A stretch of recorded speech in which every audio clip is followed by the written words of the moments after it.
Master, scientists reported that the presence of water on Venus could mean that there was physical life there, and scientists believe today that there is microbial life. Was Venus ever like Earth, sustaining life? It was. Yes. I mentioned there were 4 Venuses. They are so named because they're all similar in size, similar landscape, similar beauty. 2 of them were destroyed. One was destroyed, and we still see it now, with the hot gases all over on the planet. And all that life exterminated. There is another Venus, also destroyed, completely exploded. Completely gone to dust in a sudden moment. Only 2 of them were saved because their societies became vegan. What kind of disasters occurred on Venus? Explosive and poisonous gases from livestock as well, and that in turn triggered other gases from all sides. Then they just exploded within a few weeks, like 8 or 9 weeks. Everything was completely destroyed, and they were all annihilated because of the big explosion from under the earth, from like a volcanic type explosion, in gas from the ocean and, of course, from the animals. They all together exploded the whole planet. The whole population died because of explosive and poisonous gases. Now, we still have 2 more Venuses, which are very beautiful and much more advanced in technology than our planet. Luckily, on the Venuses, the population up there, only 1/4 of them are eating meat, and also very sparingly. And the rest, 3/4, they're all vegetarian or vegan. Therefore, they still can have their planets.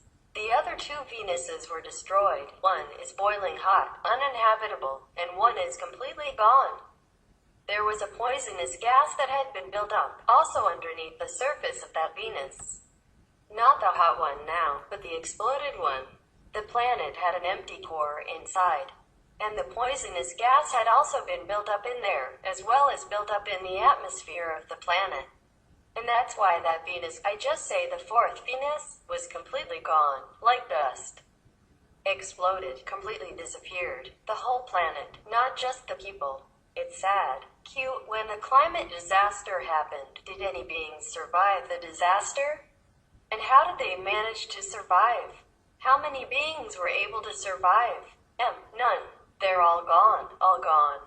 Some died immediately, some died a slow and painful death. Within a few weeks, everything was gone. Humans, animals, trees, grass, anything that once existed on this hot Venus planet was all gone in a few weeks' time.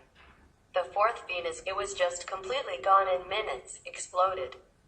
It's very sad. Very sad. I know. The main reason for the extinction of the 4th planet was that they lived a very vicious way of life. They didn't care about God or have any moral standard. Anyone who was against them, or preaching something like divine nature or God, they immediately killed them, but in a tortoise way, in the cruelest, painful, slowest possible death. This was a terrible, terrible planet. These were terrible planets, the 2 destroyed Venuses. Though they were very, very advanced technologically, they were nowhere in spiritual standard and moral standard. Anyone who dares speak about something that is not materially proven, that person is classified as a bitch. Or whatever name they can call it, meaning a very worthless person and a bad person, dangerous person. They worried that this kind of person would poison the mind of the planet's population. So they destroyed them in the cruelest way possible in public, so that everybody knew about it and nobody dared even think in that direction ever again.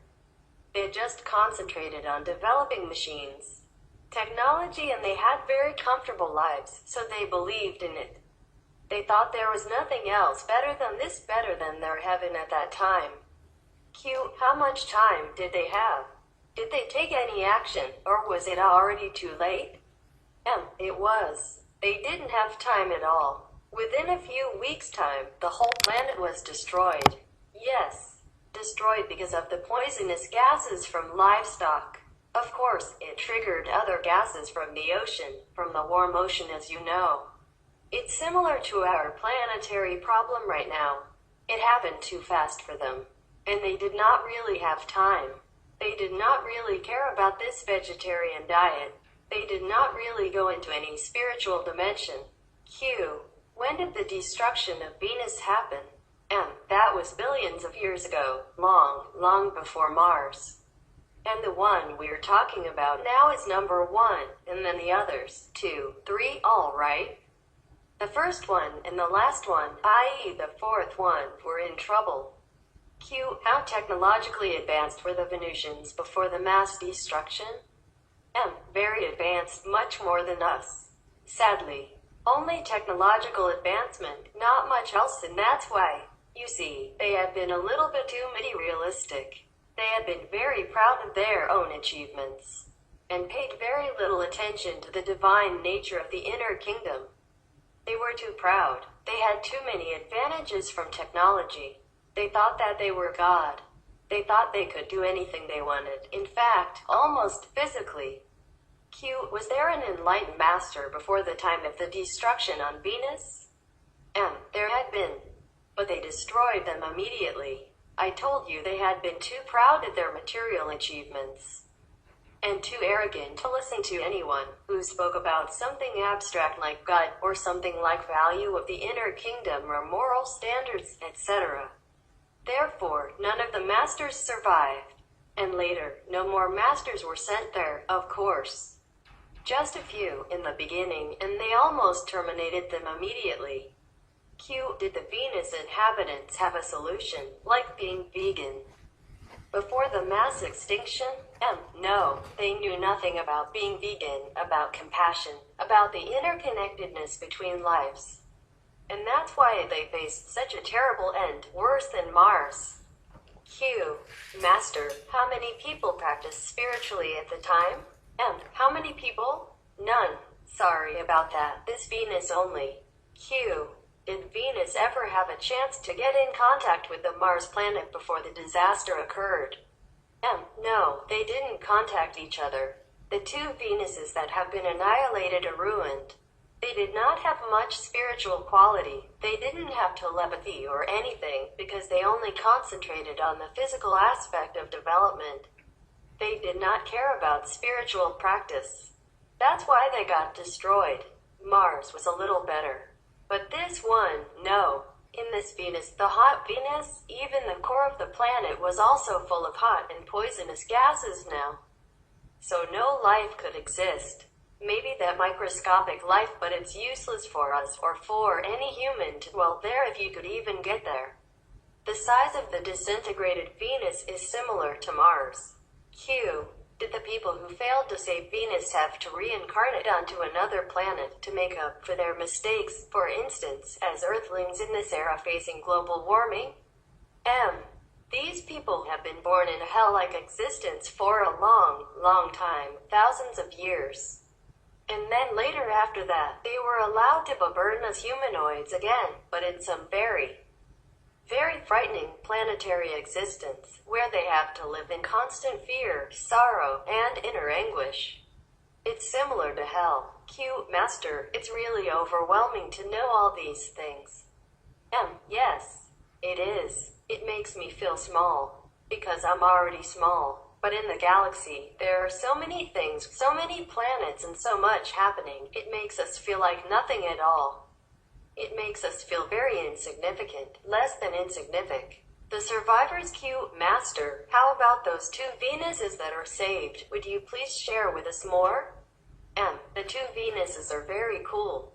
Very good. They have no war at all, and they have less meat-eater population, you see. So, more or less they are balanced with the karmic law. They're beautiful. They're very exquisite, lushful. Beautiful, and the temperature is always nice. It makes you healthy and happy. There is very little quarreling between each other. They have all the necessities of technology and transportation, like email and stuff. Our email and internet system here are just kindergarten compared to theirs. And they have UFOs, of course. Q. Was there a negotiation to bring peace and stability to the two Venuses that were saved? M. No, that was their merit. They earned it, and even the small number of people who eat meat up there.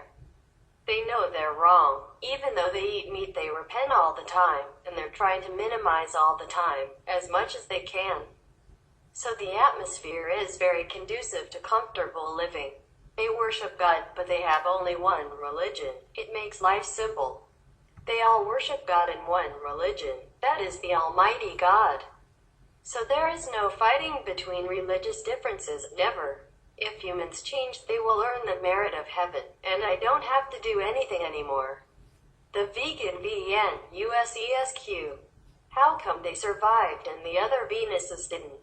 How does their evolution allow them to continue? The two Venuses were saved because they became vegan, because they are more virtuous. The other two Venuses were living a vicious life.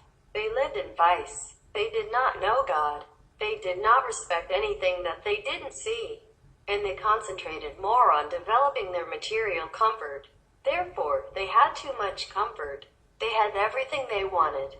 Everything is almost like heavenly life, except devoid of spiritual, moral, and divine quality. And not only that, they persecuted anyone who dared to oppose them or mention anything about the invisible quality of heaven or about God. Anyone living a virtuous life is like a state enemy.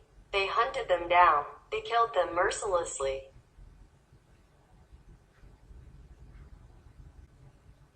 It's a terrifying place to live for anyone who has a little conscience. Their conscience is zero. Their moral standard is zero. Their tolerance for God and divinity is zero. So, it was because of this and the meat diet combined that destroyed the other two planets. Whereas the two surviving planets still have some percentage of meat eaters, but very much lesser degree. Not like they have it every day or 3 meals a day. It's not like that. Even then they have reverence in their heart, and they are trying to also go into a more merciful lifestyle. A compassionate vegan diet, so the balance is very, very well in check, you see. 3/4 are vegetarian, vegan, and the 1/4 is meat eater, but very much less in degree. Very much less in quantity. Then they all worship God, they revere the spiritual persons or beings or practitioners. They encourage moral behavior within their society. They teach moral obligation, a compassionate lifestyle, and a merciful attitude in school from kindergarten already, by example and by positive encouragement.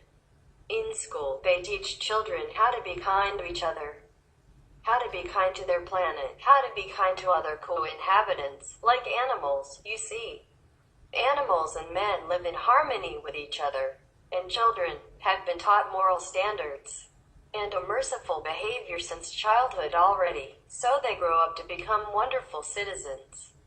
The meat eaters and the meat providers live in remote areas, shamefully, far away from the sight of the people, and they don't encourage that in public. Just like right now we forbid smoking in public, over there they forbid meat eating in public. Therefore, even the meat eaters feel ashamed, and they know it's wrong, and even if they still have some, they always try to minimize it. A meat eater over there is allowed, but is like an outcast. And they feel it, but some people are not as developed as others, so they just tolerate it. But because their numbers do not outweigh the vegetarian, therefore their planet's merit and peaceful atmosphere is prevalent. Their planetary merit is in balance.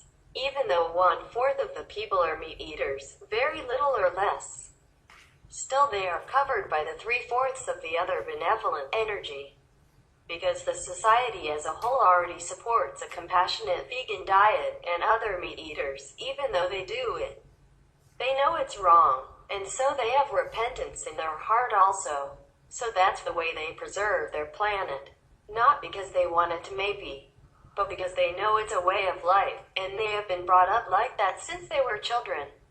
They became very powerful in spiritual merit, and thus they can protect their planet. If all of these Venus populations, of course, 100% of them were vegetarian or vegan, then their planet would even be better than just survive and prosper in progress. And be technologically superior like that. They will be superior, will be just like heaven in the physical dimension. Right now it's like, of course, like 80% heaven, or 70%. But if they all become vegan, then of course their planet will experience much more upliftment in the spiritual dimension. Our world is covered with a lot of bacteria and a lot of disease. But we are already much immune to this system. Suppose there are some from other planets. If they come here, they get sick very quickly. So, if they come here, they have to equip themselves with a lot of sterilization and mask and suits and gloves, everything. That's why sometimes you look at the extraterrestrials, they look very weird. Don't look like humans so much, but actually they are very beautiful, except the bad ones and the ugly ones. They are from a different dimension, but most of the advanced extraterrestrials, they are very beautiful. Some are very high, taller than us, 3 times bigger than the Americans. Yes, some are higher than that, bigger, but some are average like us. Some are smaller, but they're mostly very beautiful and friendly. You can read them in books and ask loads of abductees, things like that. They'll tell you stories. According to the Buddhist Sutra, there are other beings as big as that. I read in the Buddhist Sutra, it says the same thing one time, namely, the Reverend Madhgalyayana, he was the one who is very good to his mother. His mother was in hell. One of the biggest disciples of the Buddha, one of the 10 foremost disciples of the Buddha, flew up to some other terrestrial to visit other planets, and he stopped in one of the planets. At that time, some of the people there were having lunch and their bowl was so big. The bowl for rice and food was so big that he stopped on the top. On the edge of the bowl for rice and food was so big that he stopped on the top, on the edge of the bowl, and he looked like the fly. And so the beings talked to him and said, "God, this is a strange fly. We have never seen such in our place." Actually, it was the disciple of the Buddha, an Indian monk, but because the people there were so big that, even just to land on the edge of one of their bowls, rice bowl, it looks like a fly to them. So when you look at fly on top of your bowl, maybe consider. Maybe from other planet, who knows? So try not to kill them, because maybe they're some of the monks, or somewhere from another planet. Who knows? We don't always have to look the same, no. You see, even in our planet, how many races? So even within this planet alone, we already have so many different looking people. How would it be the same for us if the whole galaxy, the whole universe looks the same? It could not be the same. And perhaps some of the other planets have been keeping their tradition of a healthy diet and the secret of longevity, whereby our planet has lost it because of disaster or because of our stubbornness or because some accident has befallen us. And we have forgotten the secret of life. So we have degraded into stage of living in which our lifespan has become so much shortened than is necessary for us to do things in this world. If our life would be longer, probably we could do a lot more. Regarding the condition of this world, I would like to ask, is it possible for the King of Illusion himself to be liberated in some way? Maya, the King of Illusion, he's liberated. He thinks he's liberated. Nobody does anything to him. So what is it now you want? You want to save him? Go ahead. I don't like him. But the problem is, as long as he exists in his world, the system we don't like exists, I think. But we are also a part of it. He existed a long time already. He has nothing wrong with him. It's just, he's designing all this, but he doesn't actually do anything. So, you can't even accuse him. Like he just designed the tiger, and then he designed the rabbit, and he put the tiger next to the rabbit. He does nothing. Did you see him kill the rabbit? No, he didn't. It's the tiger who did it.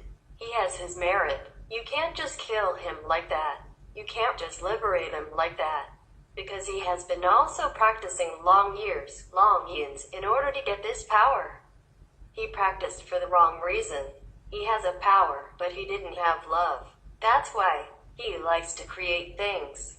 But he's an irresponsible creator. But you can't even blame him. That's the problem. I can accuse him, but I cannot have evidence against him. He just created the tiger for fun. And then he created the rabbit just for fun. What harm can it be to create a tiger and a rabbit? The problem is that the rabbit runs next to the tiger. And so things happen. So how can anybody blame the king of Maya for? What did he do? He just creates things. So now, just like the alcohol producer, he just produces alcohol. He didn't force you to buy it by gunpoint. So, you also cannot say anything. He has the license. The king of Maya also has a license, because he has been practicing much more than you do. You can't do anything to him. We can argue with him and can negotiate damage control, but you cannot, liberate him. What do you mean, put him in heaven? He is already there. Put him in hell. He's also already there, but he's the king of hell. He's not afraid of hell. Now you know. Is there some way to negotiate with him? That way that his system changes a little bit. It will change if we all became aware, as I told you, as you do. In the whole universe, on other planets, everywhere. Wait until you become master and you do all that. It's evolution, because it's already all created. Either we have to destroy everything and start it anew, or just let it develop and have to teach everybody to be aware. And don't walk there, just walk here. We can't get rid of the Maya. That is the problem. But I have accused him for all his mischievous deeds. And it is the truth like that. If we were not born here, then we didn't have problem, right? But the problem is we also had choice. We had choice. It's just that when we were born in here, it's so overwhelmed with all kinds of temptation and traps that we didn't know which way to go. We didn't know what choice is the best. Especially, not everybody has been taught. I mean, personally and constantly, to remind you that you shouldn't go this way, you should go that way. Okay, because the creation, like the evolution, he created it already, before you and I were born. And there's so many animals and all that. So, the evolution has to continue until further notice. Maybe we'll post him a job somewhere else. But where can he go outside of universe? He'll be itchy and create things again somewhere else. The thing is, that is the thing. That is the thing, I tell you.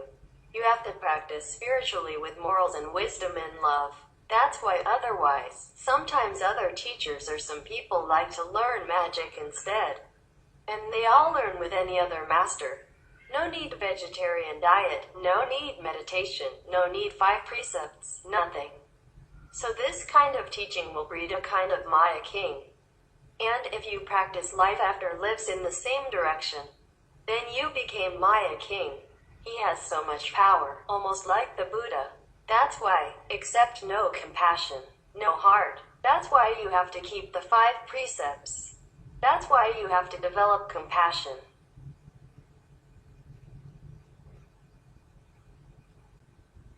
Not just power, not just protecting yourselves by the holy names or your practice, but have to know that there is suffering for others, and you have to always be thinking. Every time when you encounter someone or something, you have to think how to make him better. Understand? The Maya doesn't like it when you come together and meditate and destroy his grip on some area of the planet. And you're just expanding, and he gets etched into the other corner. And he doesn't like it at all. Understand? And then he keeps bugging my nearby people so that they can bug me because nobody else can. So would you say, Master, that Maya is now losing power? Losing ground, yes. Loser. Down, but not out yet. Because people invite him. People love him, that's why. People love him by doing bad things according to his instruction inside. Or habit from his instruction. People love him, invite him by not inviting goodness. And the house is empty, then anyone can come in to occupy that space. If people just keep goodness in their heart and invite only goodness, then Maya cannot enter. But unluckily, it is not the case. And we cannot do much with him. Because technically he doesn't do anything wrong. As I told you, he just created the tiger, and then he created a rabbit next to it. And the tiger eats the rabbit, and then by the law of fairness and justice, the rabbit can become a tiger or another kind of predator and to eat the tiger that now become a rabbit or a chicken. Or whatever that can be. So I told you also that animals, some of them came from higher planes to come down to help humankind. Some came because of karma, just like humans, also. Some came from higher levels to help here, and some also came because of karma. This is very complicated, this world. But never mind, I got all the souls up, at least to the 3rd level. So it doesn't matter, they're just connected by a string here, like a puppet now. They're just working with the mind. Souls are all free, and all of you are free at the time of initiation already. You're just connected with your soul until you go, until the string is cut, and you're gone forever. It's the same with most people on this planet now. But they don't go to the 5th level like you will. No, they go maximum to the 3rd level, high 3rd level, or 4th even, but at least they escape hell. Q. How does the Maya, negative force, operate? Is there a head Maya king who orders lower-ranking Maya beings to do bad deeds against a master? Yeah, like an army that has a general and soldiers. Some general, yes, king of Maya. Q or Maya beings independent of each other and do things according to their own karmic ties with people in the world. Some, both ways. Some Maya also do it more than they should, and then they also get punished by the law of Maya. They also have laws. Some do it more than they should. Also, mischief, like humans. Some are doing mischief too. Yes, both. But if we are good and morally correct, they cannot go near even. But because sometimes you try to do good to other people, or to think of some bad thing, or some other people rub off some karma on you, then they might breed some grounds for these Maya to come near. But you have protection. Anyway, the question you asked, the answer is both. But even then, if any harm is done to the master, it's only to exchange for lessening the karmic suffering of the initiates and or people in the world. Maya personally means no harm to the master. But in this world, fairness of justice, this is the lower worlds, fairness and justice must be upheld. This is the realm of reward and punishment. They don't care who is punished as long as the punishment is measured out. You can die for somebody else instead. They don't care who dies. For them, it's a collective mess. If the karma is paid, if something's done to pay the debt, just like the bank doesn't care who pays the debt, as long as the debt is paid. If not, they take your possession, they confiscate your house, they drive you out. Things like that, similar. Q. And also, in this world, when someone's trying to do something beneficial, the Maya always tries to obstruct. But are there specific Maya beings that are specifically assigned solely to the mission of obstructing Master's work? Or how does it work? Some. There are many, not just one. They work through everything, everywhere, through everyone, through animals, through insects even, through people. Q. Master. I tend to imagine that the Maya goes around whispering into people's ears to make them do bad things. But are there other more physical and concrete ways that Maya tricks and manipulates humans? Some. You mean like that, yeah? Some acts as if she was whispering in the ear of somebody. Q. Yes, something like that, Master. Some. Maya's physical and concrete ways are many and varied. Depends on the people they want to seduce. For example, they just try to expose people to temptation, try to drive two enemies together. That's one of the examples. No need to even whisper nothing. Then one thing will lead to another, and the chain effect and the chain reaction will begin and will continue forth and forever. And even when it wears out, there are plenty more around to start a new chaos. I can just say, poor Earth beings. They're so helpless in this cycle of actions and consequences. Just have to practice, just have to pray. Just have to meditate. Find a master to help you to ascend to a higher realm, because in this realm, wow, you suffer. Q. Master, you take on the incredible amount of the karma from the disciples in this world. However, besides having the karmic annulation connection point, you also have a huge bank account of spiritual merit points. Then why do you still have to suffer physically and mentally, Master? Because that's the way it is arranged. That's the package deal. That's the deal. Have you ever seen? Look, you see, Jesus, how high he was, Prophet Muhammad, Buddha, they all have to suffer, even though they don't have to. Can't you pay your way out of karma? That would be too easy. Then everybody can be a master. Why bother? Why bother to come down? He can just even give to anybody a lot of merit and stay in heaven and just sprinkle all the merit down. Pay everything and everybody goes to heaven. It's not like that. You forget the Maya. It's his kingdom. He has his own rules. And then the human free will causes a lot of trouble. And then the collective karma entangles with each other. For example, there is a multi-billionaire. Then he has children. He has his sons and his daughters, but they somehow mistakenly, or some trouble or something, entangle themselves in criminal activity, yeah? Maybe kill somebody by mistake, or by drunken, or on drugs or whatever, and then kill somebody or hurt somebody. And that son has to go to jail. All the evidence points towards him. Maybe the multi-billionaire can bail him out for a while. But if all the evidence is very, very strong against the son, then the son has to go to prison. The multi-billionaire cannot buy him out, because the law of the nation is like that. And the son of the billionaire staying in prison has to do things like everybody else, like all the inmates. Has to wash the clothes, or maybe sweep the floor and do all the chores in there. But maybe he's more comfortable because his father can give him some more money and he can afford some extra things that he wants in prison, you know, extra food or some extra stuff. But he is still an inmate, nevertheless, because he has done something that the law forbids to do. Except if the father took the blame, then the son would be free. But then the billionaire father must go to prison, and although he has a lot of money and influential power, he cannot buy himself out. This world, there are so many laws that people don't even know. Even in your country, you don't know all the laws. Sometimes people committed it and don't even know that they committed these things or something. Like if you are not a builder, or if you are not an architect, and you don't know that, you shouldn't build an extra house on your land. You just build it up because you have money, you save money, and you think you could build it. But then some police come, or some neighbor sues you. You did not do it on purpose. You just didn't know. Not everybody knows all the laws in the nation. Not to talk about the laws of the physical universe.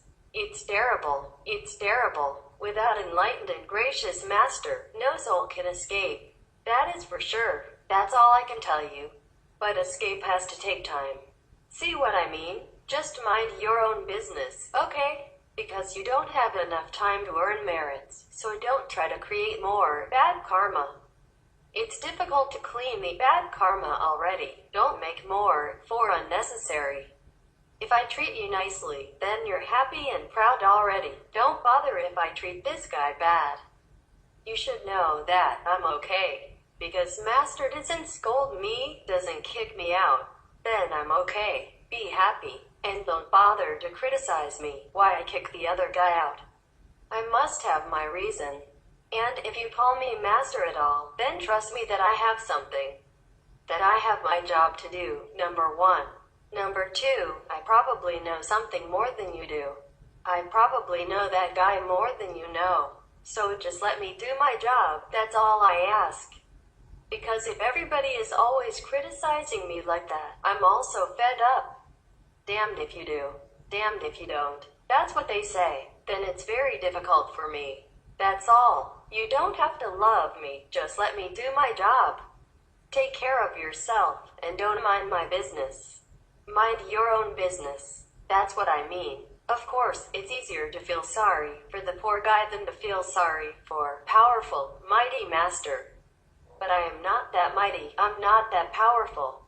I'm working like mad for everybody. I'm mighty, but inside, outside, I still have to work for you like everyone else, and even more so. And only in extreme case then I would treat a person like that. Like fired him or let him go sit somewhere else. It's better than I throw her out to go home or out of our group forever. No, at least I let her go sit somewhere upstairs. She still can see me. Just not staying there and projecting all this whatever she desires in her head into my being. Too close for comfort. If I'm alone with her like I am alone with my driver, and I can bear it, okay. But I'm there not for her. And I'm there not alone. I have to take care of the group, and I have other things to do for everybody. She cannot just eat up all my stuff, or my energy just for herself. And dragging me there all the time, with her desire in her head which you don't even see. Last time, promise me, mind your own business. Because if you keep criticizing me, you will be losing too much of your merits, and it's not worth it for another person. Or you share his karma, precious bad karma with you. Whenever you sympathize with somebody, you get half of it. Half of his karma. It's okay. You and your husband, you have to share anyway. You share a bed every day, so might as well share everything else. But what I mean is, if it's not your business, don't mind. And if you still believe in me, then let me do my job. Keep your mind pure, clean. And if you feel sorry at all for anybody, feel sorry for me. That I have to deal with all kinds of people. I don't have to, but I have to. You don't even feel sorry for me, and feel sorry for every little guy, bad girl. You never know. Sometimes the person outside looks very sweet and gentle, harmless, innocent, but inside not. Inside may be very violent, maybe very negative. And not to talk about past karma or newly created karma yesterday or the last month, you don't even know. You don't know what people's inside is. Because we have this body, it's our cover-up. Very difficult to see who is who. I am fooled also sometimes myself because I normally don't think negative of people until they did something. Then it's sometimes too late. Because I thought, oh, he's so sweet, so nice and looks so devoted. Always master this, master that. I thought he can be trusted or was a good person or saintly person. Not always. Men, they just cry silently. And maybe he was shy. He didn't know if you, such a beautiful girl, would say yes to him or not, so he just kept safe. Sometimes they play this safe game forever, and you wait until your teeth all fall out and he never says anything. And then they say sorry if you're married, and then they go home, cry their heart out. If somebody else got you before him, then he goes home and cries his hell. But sometimes men are just too stubborn. Also, they don't know how to express it, or they're afraid. They play safe, okay, and it's not just you who liked him and ran to him. It's because of both attraction, and you felt it and you couldn't bear it, so you just expressed it and he bore it. He put it in his pocket and waiting to see what happened. And then it just happened the way he wanted. But never mind, now you know he loves you, so no matter who comes first. Sometimes women come first, sometimes men come first. Who cares? As long as you're sincere and want to stay together and happy. Don't count who first. You just take a break, it's okay. But don't sit there and wait who gives up first, okay? It's not a race. Men they are so used to with suffering. Because when they were young, if they cry or if they make noise, some people would say, oh, you're a big boy, don't cry. So, they're used to with bearing it and holding it in their heart. So, they're used to toughening it up like that. We women are free. We love somebody. We are dying to tell him. You see what I mean? And we are not afraid. We are not shy. Mostly we are not. Just try it. If he says no, then it's no, what can we lose? Because if you don't try it, you lose him anyway. You don't have him anyway. So, if you try it, and if he says no, then you also don't have him. So what's the big deal? But men, they're so used to with suffering. Understand this? In the family, always if the girl has trouble or anything, she cries out and talks about it. But boys are always told to keep quiet. Because he's a boy, he cannot cry, he cannot tell his suffering, he cannot express his feelings because then he's not a tough guy. And then when he goes to school, they gang together. Tough guy stuff, you know? And so, he's so used to with suffering. If he is in pain, he doesn't tell. So you just got to help him to get in touch with his feminine side. They suppress the feminine side of men. We both have, women and men have both feminine and masculine sides. And we are encouraged to develop more of our feminine side and not the masculine side. Which is okay, too. And then men are encouraged to develop more of this macho side and not the feminine side. But this is all wrong. So wrong. That's why many relationships suffer. Because men are taught to be men. And women are taught to be women. Like you have to let the man chase you stuff. And the men are taught to keep it tough. And don't show it in case she rejects your stuff like that. So it's all nonsense. We are victims of the wrong doctrination of society, tradition, and whatever. I'm sorry. Help each other to overcome that. If you're sincere and love each other, just look at that. And help each other to fulfill the other side. And that will be better like that. Women have less macho side, and men have less feminine side. But that doesn't mean they don't have. And we should develop both. Even less but have. Instead of just macho. Then you will suffer a lot. Many men, they suffer, but nobody ever knows. They don't tell, because they're losing face or ego or been trained not to. They are more victims than women. Feel sorry for them and love them. If you can, of course. If you still find it in your heart that you can love him, then you can work together. After we divorce, most people regret, or separate, most people regret. When they think about the past good times together and compare with the present partner or something. They always feel something missing there. They always feel regret. So think real good before jumping onto another guy and another girl. Got it? Think real good. Otherwise you'll feel sorry, and you will hurt another third person or fourth person. Suppose you're fed up now with each other, but then you go get another girl, or you go get another boy, and later you realize, oh, you still love each other, you want to go back. Then you hurt the other two guys, the girl and the boy. So think real well, before you decide. Take a break, take it easy. Okay, sorry. I mess up on NFT, interfere in your marriage, whatever, but I care about you, so I want to tell you what I know. Maybe what I know doesn't apply much to your relationship, but you can think about it. If it does any good to you, my advice, or not. You can think about it. Q. Master, you take on the incredible amount of the karma from the disciples in this world. However, besides having the karmic annulation connection point, you also have a huge bank account of spiritual merit points. Then why do you still have to suffer physically and mentally, Master? Because that's the way it is arranged.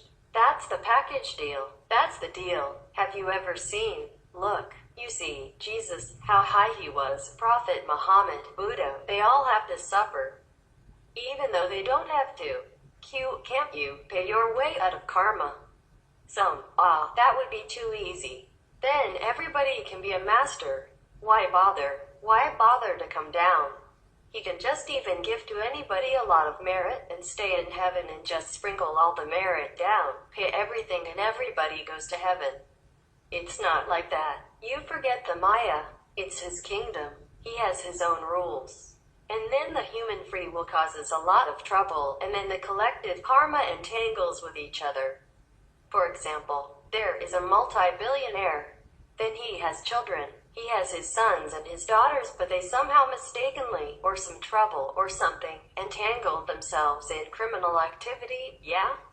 Maybe kill somebody by mistake, or by drunken, or on drugs or whatever, and then kill somebody or hurt somebody. And that son has to go to jail. All the evidence points towards him. Maybe the multi-billionaire can bail him out for a while. But if all the evidence is very, very strong against the son, then the son has to go to prison. The multi-billionaire cannot buy him out, because the law of the nation is like that, and the son of the billionaire staying in prison has to do things like everybody else, like all the inmates. Has to wash the clothes, or maybe sweep the floor and do all the chores in there.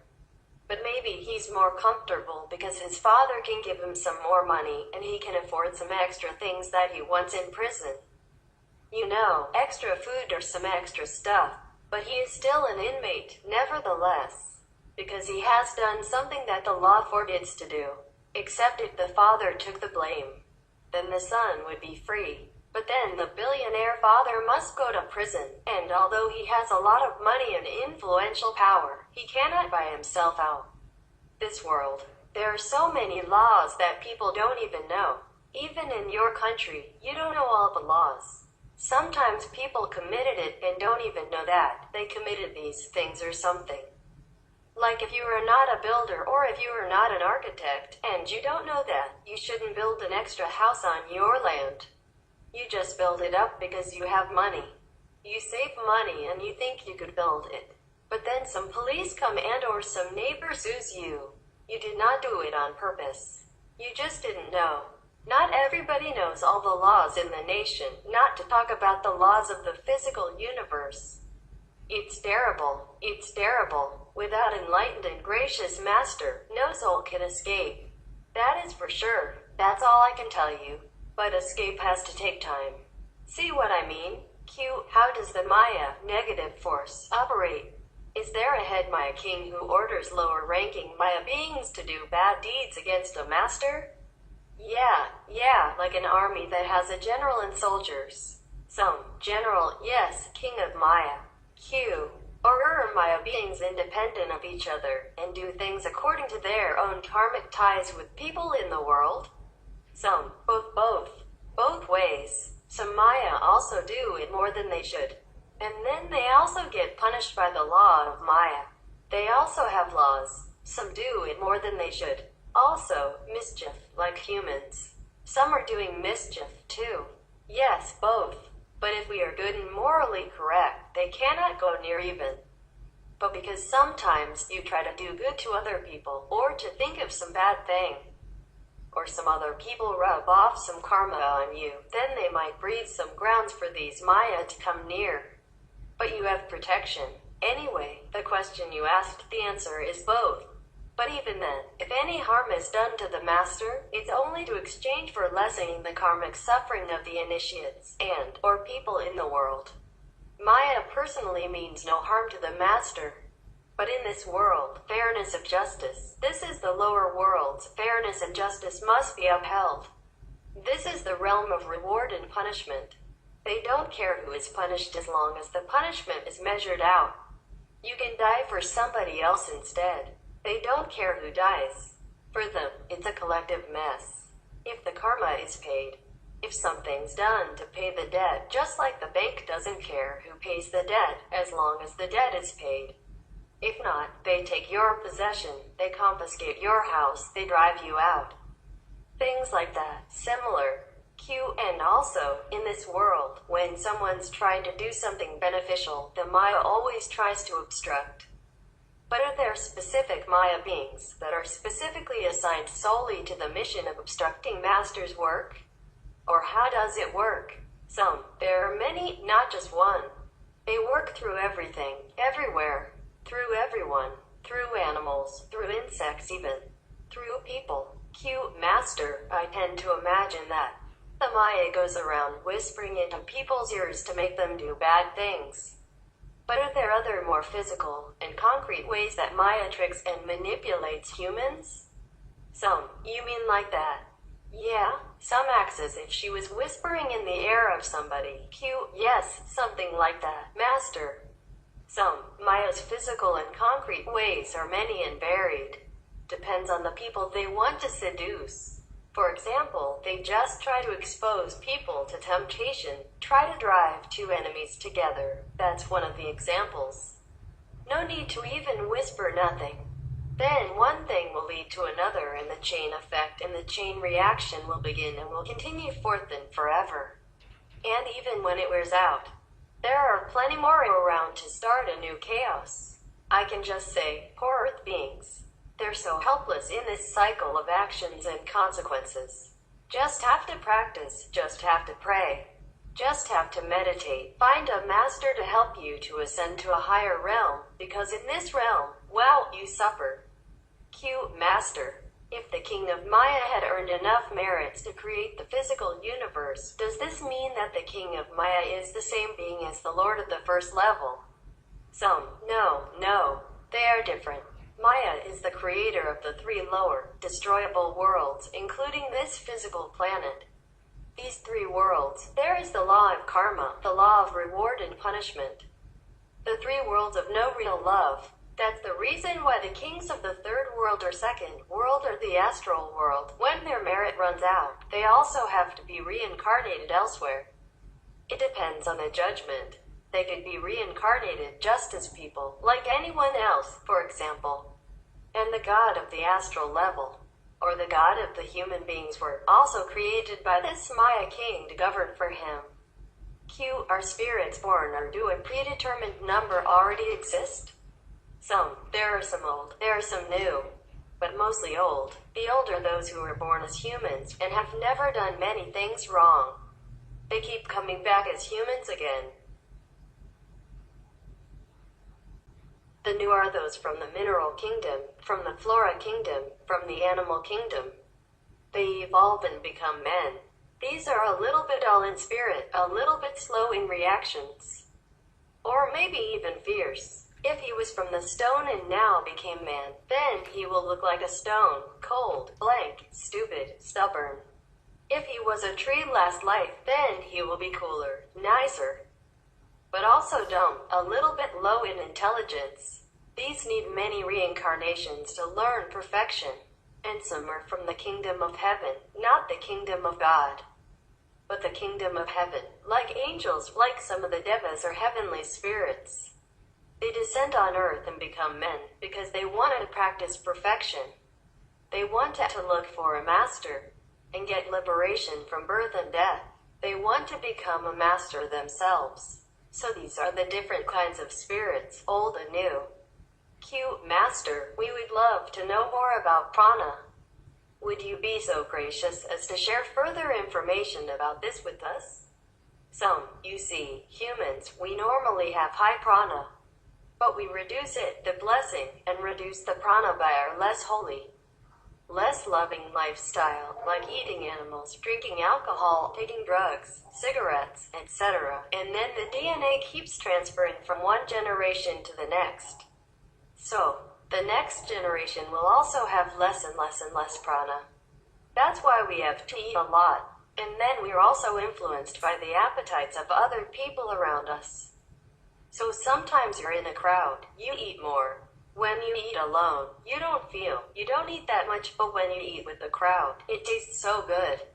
And you eat more. That's the reason. DNA influences each other as well. So the average humans now need to eat a lot because little prana left. The average of humans' prana now is only 20%. The highest of them would have like 80 to 135% prana, the lowest about 17%. But maybe also because they have the chance to choose more food, as there are more food items, so they eat more than required. But higher prana does not necessarily mean higher level spiritually. To a certain level, that doesn't mean higher spiritually. So let's check out here, like Supreme Master CHINGHAI, 662% prana. On the 10th of August. Now she is thousands more above that, but she's still eating once a day, soup or something. Don't taste that much anymore.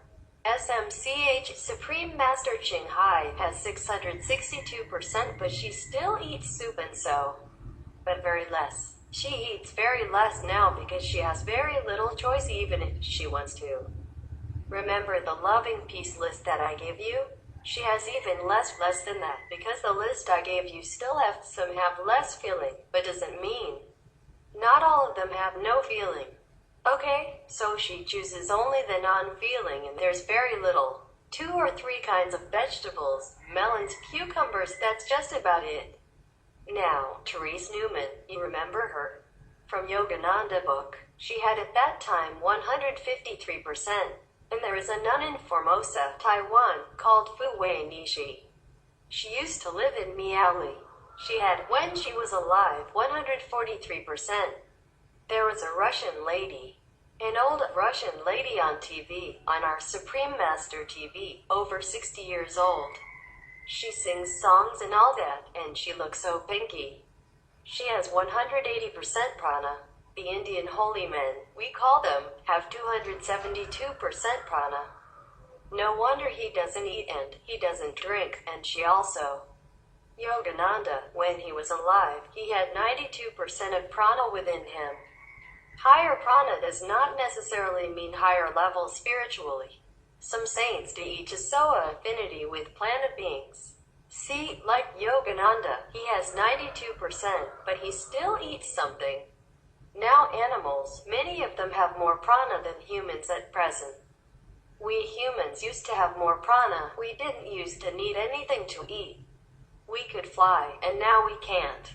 We are bound on the surface of the planet, and we eat a lot of stuff. It still feels never satisfied enough. But the animals, they have still preserved more or less their natural pranic status. So that's why sometimes they can survive without food for a long time. 3 months, even the bear, 3 months hibernating, or the fox or other animals, 3 months no food, no drink. And the penguin is standing there for 2 months, waiting for the wife to return. Hatching their eggs for 2 months in such a condition. And without eat, without drink, and they're okay. But we will die. Most people will die in that situation. Or they, the animals, can survive with very little variety of food. Now we know why. I'm reading you some of the animals' prana status. Elephants, for example, on the scale of 100, elephant has 132%. Horses, no wonder they just eat grass and they grow so big. We eat so many things and we don't grow half the size of the elephant. Horses, 131%. You see they survive only on dry hay or grass even. Cow, 130%. Giraffe, 133%. Donkey, 131%. Goose, 93%. Monkey, 92%. Chicken, 12%. Oh, chicken. Whale, 170%. Dolphin, 123%. Rabbit, 64%. Seal, 63%. Polar bear, 62%. Squirrel, 19%. Turtle, 115%. This is just coming out at random. So you jump from polar bear to squirrel, big one to small one. There's no order here. Turtle, 115%. Cockatoo. You know one of the white-looking or pink-looking parrots called cockatoo. Like my bird named Mirabeau, 63%. Blue, for example, blue and gold macaw, 64%. The parrot, like Sunny, yeah? Average dogs have 94%, but if they eat meat, their prana is lower of course. Like Hermit, my dog, 94% he has it. Yes, because he didn't lose it, because he has been vegan. A Rottweiler like Goody normally has 93%. Well, that's why they are more aggressive a little bit. Eat a lot, but Hermit, he loves food. Maltese, like Benny, 92%. Average cats have 33%. 3-3, that's why they hunt. Tiger, 22%. Lion, 21%. Leopard, 18%. Penguin, 62%. Rat, 18%. Bee, 6%. This is for example. So the average human has even only 20% prana. Less than the tiger. Q, master. Should we eat less to try to gain more prana? Some. You eat as much as your body needs and your mind craves for. Otherwise, you keep thinking of food all the time. You can't even meditate. And when you meditate, the vision comes out in bread and noodles and instant food, veg burgers. What you think, it comes out in a vision sometimes. If you want to try, you can try to lessen a little bit at a time, okay? If your body can bear it. Alright, lessen a little bit at a time, a little bit, a little bit. See how it goes. The problem is if you can, then you do it. If you cannot, then just continue as usual. You know how people go on diet? They only gain double afterwards. I'm worried about that. But if you can lessen the food, then it's fine. Everything has a soul. However, soul is not a good word for it.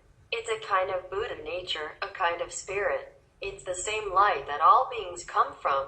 Some have more and some have less. Buddha has the most universal power, the light and the spirit. Animals have less and trees have even less. Humans have 5 elements. Apart from the soul and wisdom, we have elements such as metal, wood, water, fire, and earth. Animals only have 4 elements: water, fire, air, and minerals. Animals have 1 less element than us. Birds have 2 less elements. They only have air, like the air we breathe, and water and minerals. The minerals construct their bones and feathers. But insects don't have minerals. They don't have metal, nor do they have wood. They only have air and water. They must have air to have a body and water. They only have 2 elements. Humans have the most elements, including a soul. When it comes to trees, they only have water, nothing else.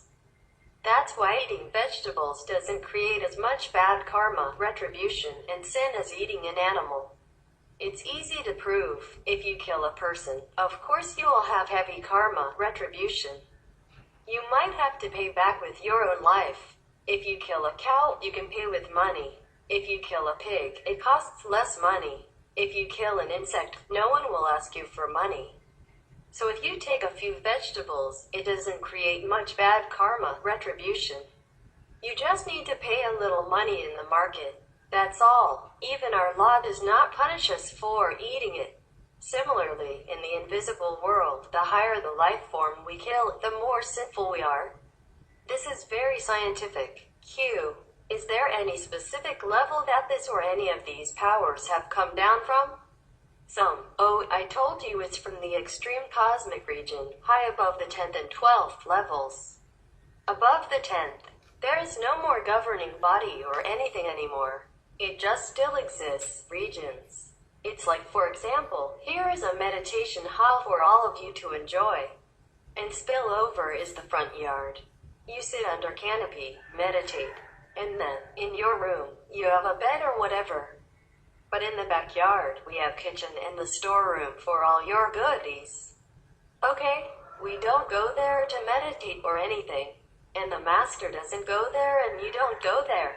We don't use it for general purposes, but it still exists there. The storeroom exists. And the storeroom for video, and the rooms for workers with the guards. You can't just go in the storeroom. The guards here will kick you out. And maybe your ID card will go on vacation for a long time. The storeroom behind there is full of goodies. I can bring it here for you. I can tell the guards to bring it here for you, you see. But you don't go there, break the lock, come in and take whatever you want. Even though it's for you, intended for you, but for all of you. Got it now. It's like that. Q. Was it difficult or easy for you in any way to bring this power down? Was there any hardship that you had to go through? Some. Beginning, yes. Beginning very uncomfortable sometimes. The body was not used to it yet, because my body is not just a normal body yet, it's still. And there was too much bad karma, retribution, also from the disciples. And so I had to clean it up. Clean up the mind and the energy and the body where it goes through sufferings in order to clean up. And then after that, the first many times I received the power to go up there. It was very uncomfortable for the body. Sometimes I could not even sit still. It's like somebody stabbing you, or somebody pinching you, or somebody pushed you, all kinds of things. But you have to try to continue, no. And then now it's better. Better, but then I go higher and deeper. It's sometimes similar, the same. The body is not all that good, because the soul is up there. but the body's here. And even though the body has become more refined, the vibration of the body has become more refined, but it has to also go to slowly. Sometimes I'm greedy. I want it fast. I want to take more, quick. And it backfires. It makes me very, very uncomfortable. So I had to stop sometimes. Q, there's no way we can thank you enough you've done for us, Master. Some. I do it with pleasure, with pleasure. I just wish I could do it faster. But if I do it faster, sometimes it's too troublesome for the body. I have pain, or I have sickness, or I did not eat. Or if I eat, I have to vomit, or I bleed inside, or I bleed outside, or something happens. Suffering, different kinds. So I just do it slowly. It's all my fault. I go too fast. It's okay. I love it. I love to do it. Q. When scientists saw this gigantic star hurling through the sky, Master commented that it was a super being. What is a super being? Some. Super being is a being who is very super. No. Super means extraordinary, more than the mortal can imagine. They are there with superpower, with extraordinary quality of divine consciousness. Mostly, super beings are the ones who help other beings to elevate. Be it even the birds or dogs or cows or chicken, they can also be super beings if their quality is super. If their actions are super and they are in any way beneficial to other beings. Many super beings are mostly spiritually high, elevated beings. And they sometimes manifest themselves into different dimensions or different kinds of forms in order to help others. Even a river is a super being. The earth is a super being. The sun is a super being. They are not just inert material planets. They are beings. It's just that they don't look like you or they don't look like moving, so we don't know they are beings. But they're super beings. They manifest themselves as rivers, as seas, as mountains, as earth, as stars, for the benefit of others. They are to be respected.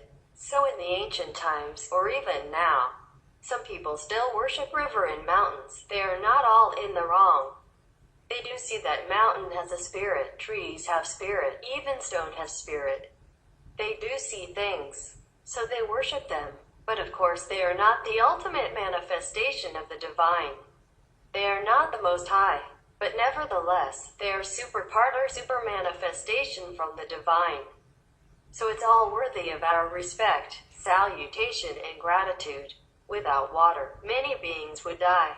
Without trees, without the ocean, how do we live? These are super beings also. Not just the stars are common, not just the moon, not just the sun. We are living in the grace of a super being called the earth. That's why the Aboriginal people, they call her Mother Earth, and very respectfully, because they can see it. Sometimes they can communicate also with the earth's spirit or with a mountain. So the mountains can talk to you. The trees will tell you. So walk the earth with awe and respect. Look at the trees with love and reverence. Touch the plant with gratitude and admiration. Everything around us is from the divine and is a part of the divine, not just human beings, not just animals. Be reverent with all things. Q. You previously spoke about a vortex at the center of the OU that radiates love in all directions to keep all the beings there blissful, happy, and contented. Does the shadow universe have anything like the U's vortex? Some. Yes, yes, yes. It has, it's just less power. Just a copy one, but still powerful. If we don't have that, you and I don't exist. Nothing exists. The sun, moon, stars don't exist. Earth doesn't exist. Life doesn't exist. Nothing can be created. Nothing can be sustained. Told you, it's a copy of the original universe. Have to have it. Q. But if the shadow universe has a vortex, how come beings here are not happy? Some, because even though they have a vortex in the middle of the shadow universe, supposed to make all beings happy, but number one, it's not as powerful as NOU. But nevertheless, it's also powerful enough to uplift all beings and enlighten them. And the receiver of this connection to the vortex is in the middle of our forehead, as I showed you at the time of initiation, at the third eye. The vortex also makes people happy and helps in all aspects. but can only be connected through a human pole, which you call the master.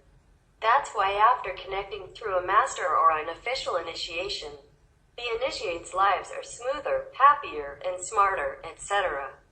But most humans and beings on this planet or in the physical worlds are not aware of this connecting point, which is built in their being, in the forehead, in the ethereal being, but it is on the forehead, counting from the physical body. Most beings are not aware of it. Many are not aware of it. So they do not feel that fulfilled in their lives and they don't feel that enlightened. For example, and of course, the Maya king and his subordinates use all their might to prevent beings from knowing this. Hence, the world is full of misery, and the beings here are generally helpless and not very happy and not very enlightened.